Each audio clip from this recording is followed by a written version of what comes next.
कमल का शासन हो। और मैं मानता हूं ये निशानी हमारे पूर्वी भारत के लिए शुभांकर है। नरेंद्र मोदी जी ने 2014 में कहा था कि भारत की दोनों भुजाओं का, भारत माता की दोनों भुजाओं का सम विकास होना चाहिए। पश्चिम के क्षेत्रों में विकास काफी अच्छा हुआ है, कोई न कोई कारण से पूर्व के क्षेत्र पिछड़े हुए हैं। पूरा नॉर्थ ईस्ट, बंगाल, बिहार, उड़ीसा, ये पूरा भारतीय जनता पार्टी का शासन आने के बाद ये जो शुरुआत मोदी जी ने करी है पूर्व के विकास की, पूर्वोदय की, इसकी भी गति तीव्रता के साथ बढ़ेगी। मित्रों, एक बंगाल की मुख्यमंत्री जी अफवाह फैला रही हैं कि बंगाल में अगर भाजपा का शासन आया तो बाहरी लोग शासन करेंगे।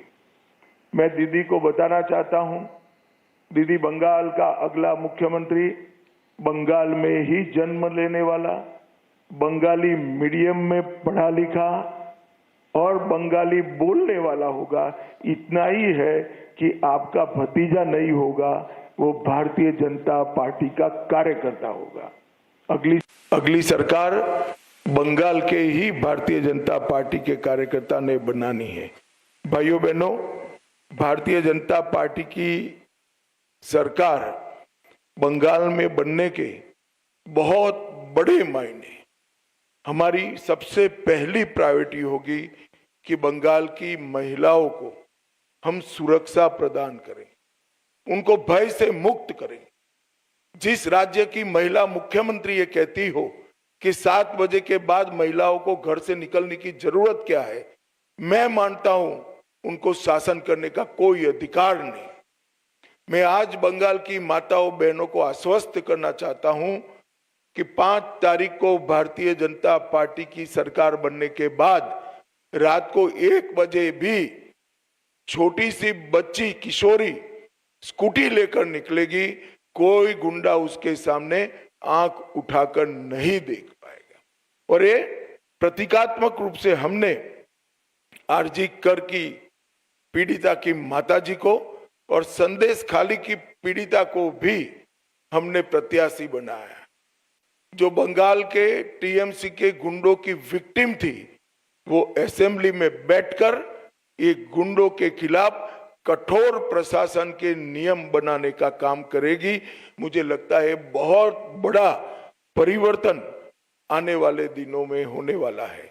और दीदी को महिला आरक्षण का विरोध करने का जवाब भी इस चुनाव में बंगाल की मातृशक्ति देगी, इसका मुझे पूरा विश्वास है।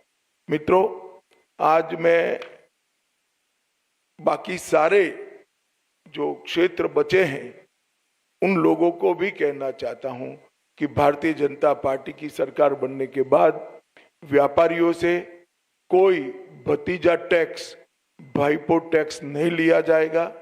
सिंडिकेट को हम समाप्त कर देंगे। जो प्रशासन का राजनीतिकरण हुआ है और राजनीति का क्रिमिनलाइजेशन हुआ है, वो एक प्रकार से नासूर बना हुआ है, उसको भी हम बंगाल की जनता को ये नासूर से मुक्त कराएंगे। बंगाल के अंदर आधुनिक खेती के लिए कोई संगठित प्रयास विगत 50 साल से नहीं हुआ है। मां गंगा की कृपा जो कांप को ढोकर लाती है और पानी की उपलब्धता है, इसी के आधार पर यहाँ का किसान खेती करता है। आने वाले दिनों में हमने तय किया है कि किसान की खुशहाली के लिए यहाँ के सारे परंपरागत क्रॉप है, इसके बड़े रिसर्च सेंटर हम यहाँ पर बनाएंगे। चाहे आलू हो, चाहे धान हो, चाहे बंगाल की मालदा की मसूर आम हो, पान हो, इस सभी के लिए इसकी खेती को वैज्ञानिक तरीके से हम आगे बढ़ाएंगे। और एक भ्रष्टाचार प्रस्तापित इंस्टीट्यूशनलाइज करने का काम ममता बनर्जी ने किया है। 32 से ज्यादा घोटालों के माध्यम से 10,000 करोड़ से ज्यादा रुपयों का भ्रष्टाचार बंगाल में हुआ है। 10,000 करोड़ के। हमारी सरकार भ्रष्टाचार मुक्त पारदर्शी शासन तो देगी ही देगी, मगर जिन्होंने भ्रष्टाचार किया है इनके खिलाफ एक श्वेत व्हाइट पेपर जारी कर सारे भ्रष्टाचार के आरोपों की सुप्रीम कोर्ट के रिटायर्ड जज से जांच कराकर भ्रष्टाचारियों को कड़ी से कड़ी सजा दिलाने का काम करेंगे, जिससे आने वाले अनेक सालों तक यहां पर कोई भ्रष्टाचार की करने की हिम्मत न कर पाए। मित्रों, हमने अपील की है कि आप परिवर्तन करिए। बंगाल के मतदाताओं को अपील की है। परिवर्तन का मतलब एमएलए बदलना नहीं है। परिवर्तन का मतलब सरकार चलाने वाली पार्टी बदलना नहीं है। परिवर्तन का मतलब मुख्यमंत्री बनाना नहीं है।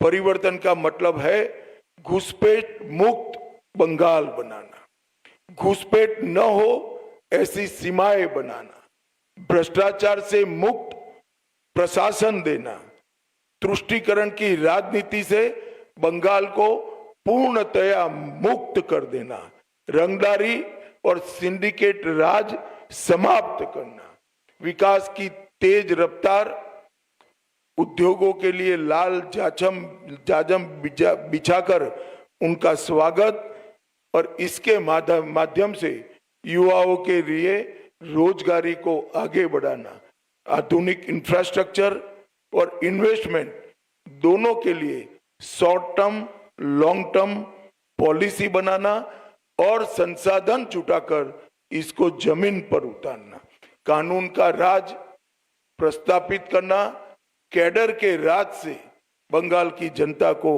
मुक्त करना और प्रशासन